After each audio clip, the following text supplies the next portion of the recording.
Matthew chapter 7, as Alison has said, for page 972 in the Church Bible. Enter through the narrow gate, for wide is the gate and broad is the road that leads to destruction, and many enter through it. But small is the gate and narrow the road that leads to life, and only a few find it. Watch out for false prophets. They come to you in sheep's clothing, but inwardly they are ferocious wolves.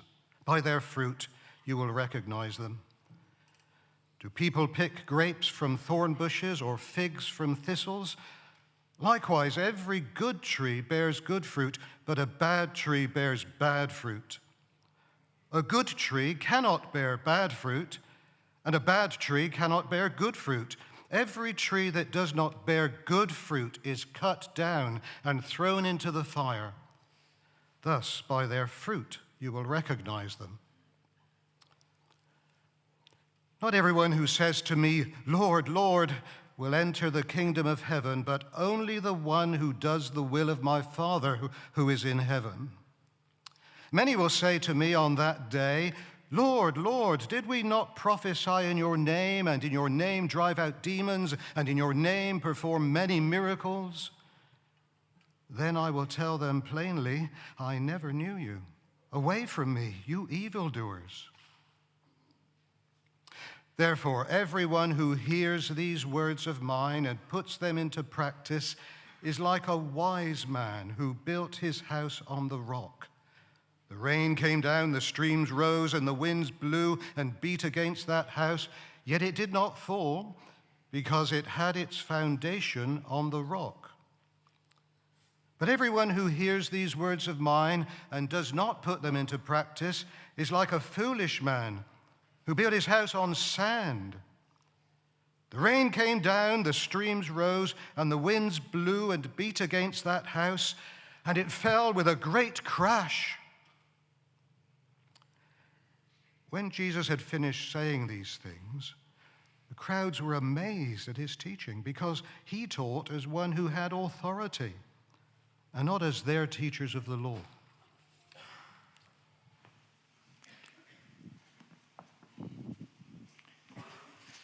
Thank you very much, Ken, for reading the Bible to us. It'd be great if you can keep those verses open in front of you as we're going to just think about them for a few minutes together. What a morning.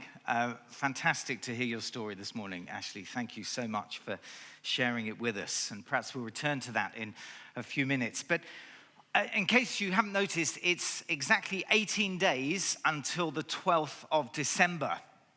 12th of December, of course, being the day of the UK general election. So right now, the parties are busy publishing their manifestos. The Tories is out today, Labour yesterday, I think, and they're campaigning.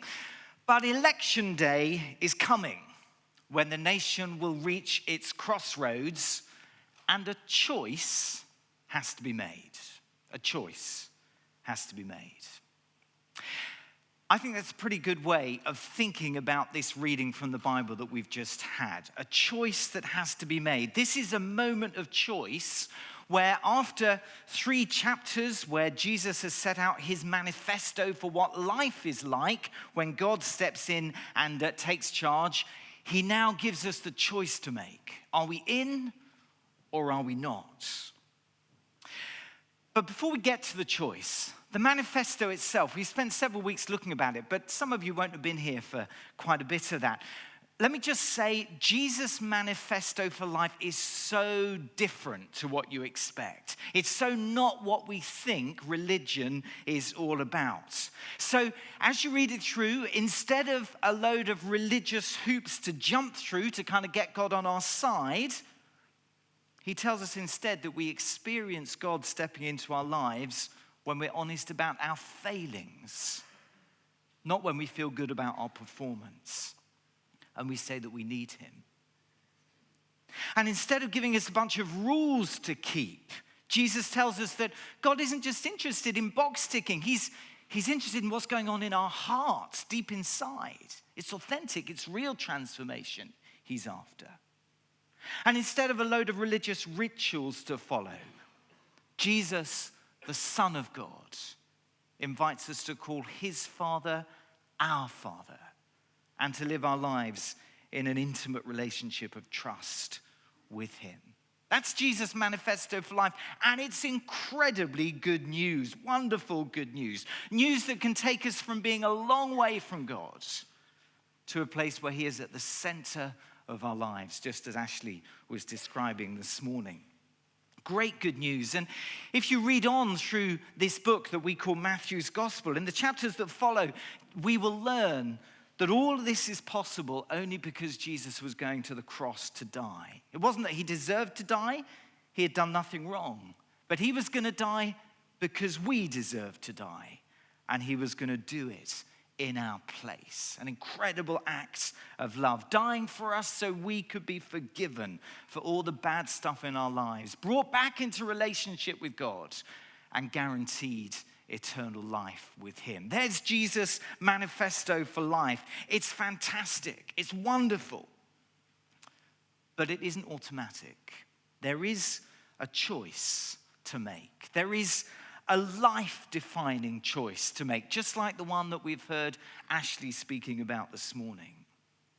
And it's that choice that Jesus puts in front of us in the passage that we've read today. It's kind of 4 choices, but in a sense, they all boil down to the one choice of how we respond to Jesus. Let's think, first of all, about the choice we make about our path through life, our path through life. Verses 13 and 14, enter through the narrow gate, because wide is the gate and broad is the road that leads to destruction, and many enter through it.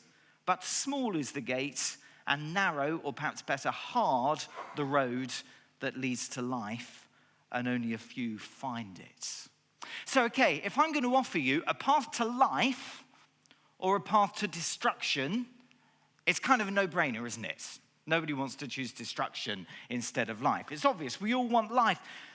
But just now imagine for a moment that you're standing beside the 2 gates that Jesus is talking about. One of them says destruction, yes, but it's a big gate. And loads of people are going through it. And on the other side, a nice, smooth path that's going to be quite easy to walk. And on the other side, there's this little gate. And it says life. But it is a narrow gate. It's going to be a real squeeze to get through it. If you try to get through it, you're going to have to leave all your baggage behind. A bit like when you go and fly on Flybe and you've got your big bit of hand luggage and you're trying to stuff it into the cage and it doesn't fit. You have to leave it behind. The narrow gate's going to be a bit like that. And there aren't many people choosing it. And you look through and the path on the other side is quite challenging. Now, it's not quite such a no-brainer, is it, when you look at it like that? Which are you going to take? What's Jesus talking about here? Well, it's always easy, isn't it, to take the default option in life, the way that looks easy, with me in charge and God either nowhere or at best on the edge. But Jesus is saying that easy default path does not lead to life, whatever it promises, but rather to destruction. But then the other path, the gate onto the other path, Jesus' path, it's narrow. You can't take your pride through that gate. You can't take your desire to be in control through that gate. You can't take your need to be one up on everybody else through that gate. It all has to be left behind. You have to give them up to get through the gate and start following Jesus. It's about facing the stuff that's wrong deep inside and giving control to Jesus. It's a narrow gate to get through. And the way itself on the other side, it's hard. It's hard. It means going against the crowd. It means shifting your values so that you stop trusting in money and in your power and start trusting God. It's hard, but it's not boring. That's why I prefer to say hard rather than narrow. This path doesn't make little black and white type of people. It makes real people, because this path is real and challenging and gritty and authentic. And in the end, it's the path that leads to freedom, because it's the way to life. real life, eternal life. Life that goes on forever, but life with God in the here and now as well. That's Jesus' path. And the life that he offers us is the life for which we were made. And therefore, it's the only life that is true life that can satisfy us. A life in which God comes first and in which we find our joy and freedom in him. The path to life. That's the path that Jesus is inviting us to choose today. There's the first choice, your path through life. But then there's a second choice, verses 15 to 20, and it's about the guides that we have to take us on that path. I wonder who you tend to listen to in life. If you had to list out your big 3 or 4 influencers, who do you listen to? Who are your guides? A friend of mine was running a business a few years ago, and things were going okay in the business. In fact, he felt they were on the cusp of a real breakthrough. It was just about to hit real success and profitability. But he wasn't the majority shareholder, and a friend of the guy who owned most of the company came along and started making trouble with the majority shareholder. The friend said, look, your business is going nowhere. This management team you've got in, they don't know what they're on about. You need to listen to me, and I can tell you what really needs to be done to get this thing on the road. And unfortunately, personal loyalties and agendas kicked in. The owner listened to the man, sidelined my friend and his team. And in a very short time, the business went under because he had listened to the wrong guide. It's such an important choice that we make, isn't it? The people that we listen to. It's great to choose the right path. That's important. But if this path is going to be hard, you're not going to be able to tread it alone. You need guides who will help you along that path. But we need to make sure they're the right ones, that we're listening to the right voices. So Jesus says, verse 15, watch out for false prophets. Watch out for them. A prophet is someone who speaks from God to guide us on the right path. But Jesus is saying, look, there are false prophets as well as true. Not everybody who says they can guide you on this path really can. But the problem is that false prophets don't have a big label on them that says, don't listen to me. They're plausible. Initially, they're very attractive. Jesus says in the middle of verse 15, that they come to you in sheep's clothing, all nice and cuddly and warm. But inwardly, they are ferocious wolves. There's the problem. They come in this appealing sheepskin, but underneath, the story is so different. How do you know the difference between the guide you can trust and the guide that you can't trust? Well, Jesus couldn't be clearer about that. Verse 16, by their fruit you will recognize them. And then verse 20, thus by their fruit you will recognize them. That's how to know who to listen to. Look at their lives and ask if you can see the character of Jesus in them. Then you know whether you can follow them. What is the real fruit that Jesus is talking about? There's a lovely picture of it that comes later in the New Testament where the Apostle Paul says that the fruit of the Spirit is love, joy, peace, patience, kindness, goodness, gentleness, faithfulness, and self-control. Friends, when you see that kind of fruit in a person who claims to be speaking for Jesus, then listen carefully. Be shaped. Grow. Let them be your guides.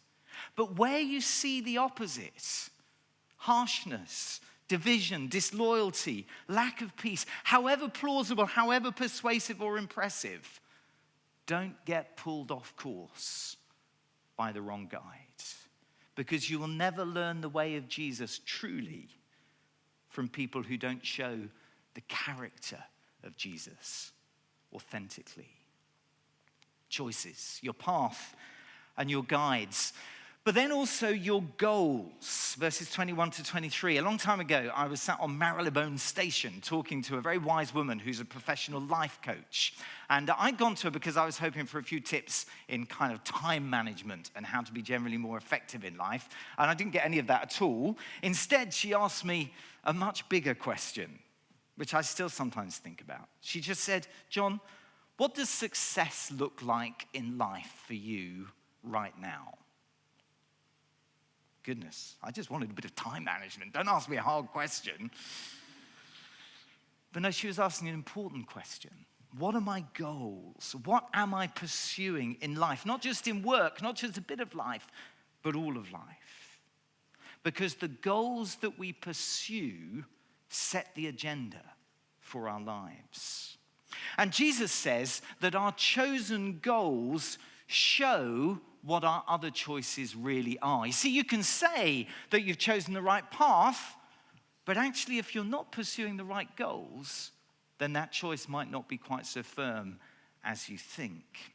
I could tell you, for example, that I'm a passionate environmentalist and that I go on all the Extinction Rebellion marches in London.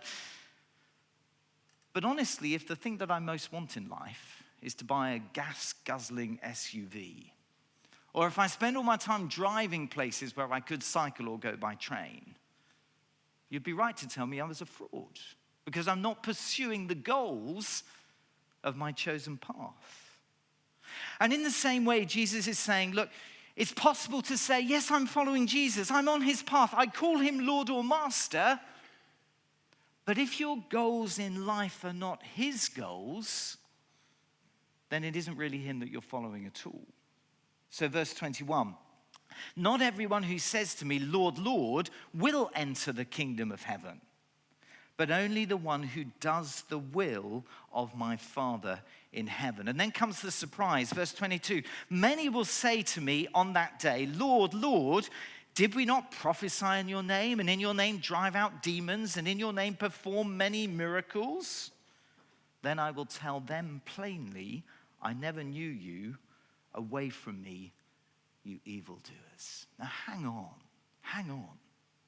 Surely you can't get much more impressive, can you, than this? Supernatural speech, prophesying, supernatural authority, driving out demons, supernatural power, doing miracles. They've done all of that in the name of Jesus. It doesn't get much better than that, does it? But Jesus says, I never knew you. Depart from me. Their agenda was to impress, and that was the wrong goal to choose. See, you can read through the whole of Matthew 5 to 7, and you'll find almost nothing about being impressive for God. What you find instead is a passion to be like God in our hearts, our character, and our actions, and a passion to grow in relationship with God and trust him. That's chapter 6. And it is in pursuing those goals that we demonstrate whether we're really on Jesus' path or not. As he puts it in verse 21, only the one who does the will of my Father who is in heaven, being like God in our character and in our actions, and pursuing the knowledge of God. Verse 23, interesting, isn't it? Jesus tells them plainly, I never knew you. You weren't in relationship with me. There are the two priorities. Pursuing God's will in our actions and characters, and pursuing an intimate relationship with him. Those are the goals in life that demonstrate which path we have really chosen, irrespective of what we say. A few weeks ago, Rahil Patel, an ex-Hindu priest who became a Christian, sat on this stage here and told his story. He told how in meeting Jesus, he had had to let go of all his ways of trying to impress God and understand instead that the sole purpose of his life was to learn to be loved by God as the person that he is. When you think about it, that's more honoring to God than all the things that we do to try and impress him, which at the end of the day are often more about us than they are about God. But to know and be satisfied in the love of God, and to reflect that love in the people we are and the way we live, That's what really honors him. The goals we pursue in life.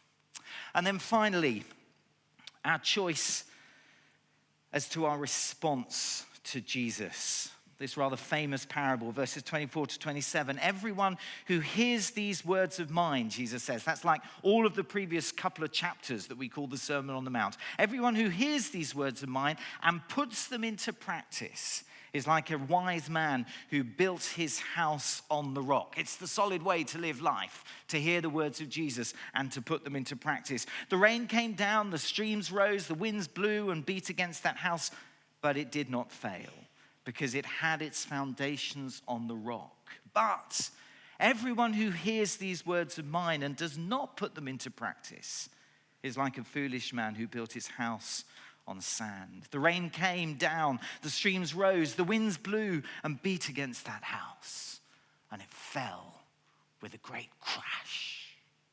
It's gone.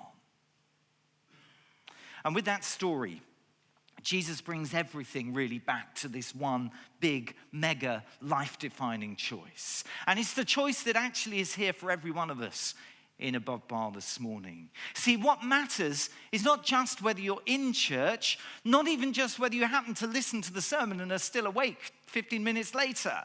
Even that isn't what really matters. The critical issue is whether you're receiving the message of Jesus, building your life upon it, or whether you're just hearing it, but not really letting it in. That's the big choice, the big question. The way of hearing Jesus' words and building our lives on them, it gives us security both now and in eternity. The house stands. But the way of keeping God at a distance and keeping his words out, it's a choice we can make. It's a choice that in the end God will respect. He'll let us have our way. And as a result, we will end up living without him now and face the horrendous crash of eternity without him as well. It's a choice that Jesus puts before us. So can I ask you, and I'm not asking the person next to you, I'm asking you, what is your choice this morning? What is your choice as Jesus presents it to you? Your choice about the path that you follow, your choice about the guides that are going to shape and direct your life, your choice about the goals you're pursuing, the bottom line choice about whether you receive Jesus' word and build your life on it or push it away and say no. What is your choice? Everything hangs on it. I know it's easy to feel offended by the starkness of Jesus' words and to long for some middle grounds. And of course, there is space to question and space to think and to work things out. That's good. But we need to face the fact that in the end, Jesus doesn't leave us middle grounds. It's one or the other, all the way through these sections of his teaching. So is it time for you to make that choice? To choose the path of following Jesus? Is it time for you to reevaluate your choices about the guides who are shaping your life and setting your agenda? Is it time to give up on trying to impress God and give yourself instead to loving and obeying him? This morning, we stand at the crossroads, a choice to be made. And whether you're here for the first time or for the 1000th, and as Ashley's told us, we can be in church for decades and still need to face the starkness of this choice. So what about you? Whether the first time or the 1000th, what is your response to Jesus Christ? Alison's going to lead us in our response. Thank you.